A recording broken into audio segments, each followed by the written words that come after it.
Ayun, magandang araw po sa ating lahat mga idol at mga kapatid. Ngayon ay panonoorin natin yung video na kung saan ay binili ng Iglesia ni Cristo ang Johnsonville Village. Ayan, kaya sigurado maiinggit naman itong si Epifanio Labrador sa INC sapagkat nabili ng Iglesia ni Cristo ang Johnsonville Village. Ayan, panoorin po natin ito mga idol. Pagkatapos na mabili ng Iglesia ni Cristo ang Johnsonville Village, kasunod na isinagawa ang pagsasaayos ng mga makasaysayang gusali roon. Pangunahin sa mga nagkaroon ng major renovation ay ang dating Gilead Chapel upang may angkop sa mga pagtitipon ng iglesia. Alamin po natin ang detalye sa report ni Ellen Aguilar.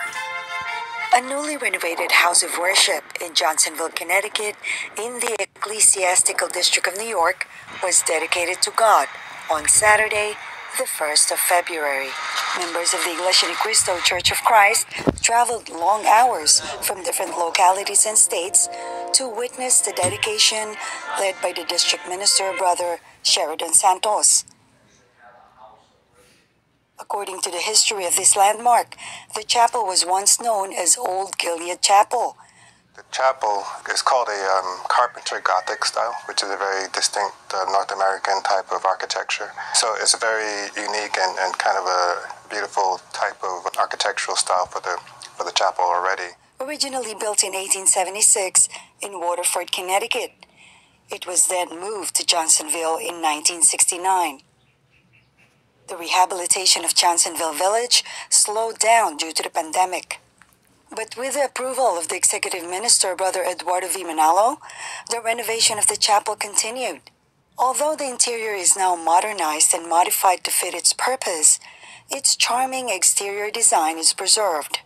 So it was decided early on by the church administration to just restore it, not to change much of the design features of the building, but to even make it more beautiful because now it's used by the Church of Christ. So ayun po mga idol, napanood po ninyo at meron na ding gusaling sambahan na itinalaga doon noong yata yun, noong February 1. Ayan, inihandog sa Panginoong Diyos yung bago at magandang gusaling sambahan ng Iglesia ni Cristo. Kaya sigurado inggit na inggit naman itong si Epifanio Labrador at sigurado din na kung ano-ano namang paninira ang gagawin nito. Kagaya ng kanyang sinasabi na ang kaya daw nakapagpapatayo ng magagandang gusaling sambahan ang Iglesia ni Cristo ay dahil daw yung pera ay galing sa politiko. Ayan, panoorin po yung kanyang sinabi. Ay meron na naman silang mga pera na gagamitin para maipagpatayo ng magandang gusali. Kaya nga magaganda yung gusali kasi yung mga gusali nila galing sa pera ng mga politikong nagagamit nila o sinusuportahan nila na kung saan hinuhututan din naman nila. Di ba? Ayan, napanood po ninyo yung paninira ni Epifanio Labrador. Kung ano-ano lang paninira. Mga kasinungalingan yung kanyang sinasabi. Ayan, paulit-ulit niya pong sinasabi na kaya daw nakapagpapatayo ng magagandang gusali ang Iglesia ni Cristo. Dahil yung pera daw ay galing sa politiko. Kita niyo mga idol? Kung gaano kasinungaling itong si Epifanio Labrador. Kaya wag na kayong maniniwala sa taong yan. Alam niyo kung bakit? Kasi nga yung kanyang pagkatao nga ay itinatanggi. Itinatanggi niya na hindi daw siya si Palacio. Hindi daw siya yon. Pero sa video mapapanood po ninyo mga idol. Ayan.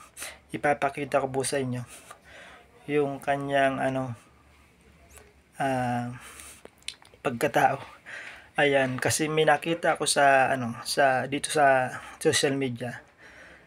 Doon sa dati niyang ina-uploadan na channel. Ayan. Dito po mahalata at mabubuko itong si Epifanio Labrador sa tunay niyang pagkatao. Ayan, panoorin niyo po si Master Palacio. Ayan.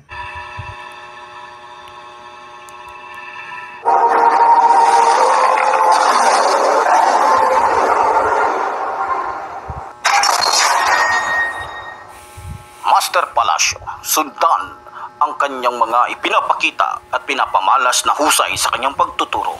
Master Palacio, founder ng Volcanoes.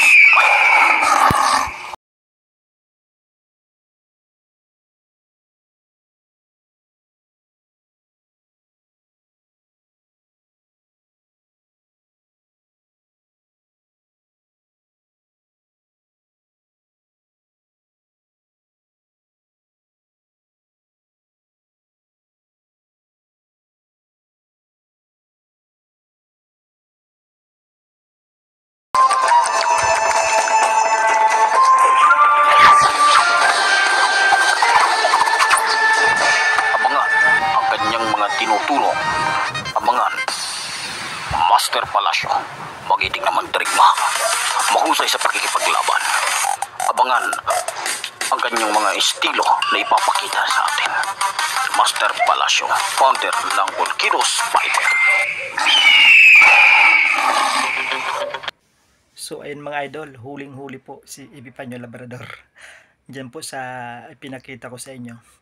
Yung ipinakita ko po sa inyo, diyan po siya nag-upload. 3 taon na po yung nakakaraan. Ayan, diyan po sa channel na yan, ina-upload nitong si Epipanyo Labrador yung kanyang mga kanyang mga vlog. Ayan, halatang-halata na po na siya po si Palacio, Master Palacio. Kaya hindi niya po maitatanggi at hindi na siya makakalusot dahil huling-huli na siya sa kanyang kasinungalingan. Kaya yan bang tawang paniniwalaan niyo mga idol? Ayan, inuuto lang kayo ni Epipanyo Labrador sa kanyang mga kasinungalingan. Ayan, kaya sa mga napapaniwala ni Epipanyo Labrador, nako, bumaliktad na kayo mga idol kasi inuuto lang kayo nitong si Epipanyo Labrador. Ayan. So hanggang dito na lang po muna yung aking reaction video. At patuloy niyo pong abangan sa aking YouTube channel kung ano pa ang mga mangyayari. Ayan. Salamat po mga idol sa inyong panonood. At kung hindi pa po kayo nakapag-subscribe, sana po ay mag-subscribe na kayo para lagi po kayong updated sa ating mga reaction video. Ayan. Maraming salamat po at ingat po tayong lahat. Bye-bye.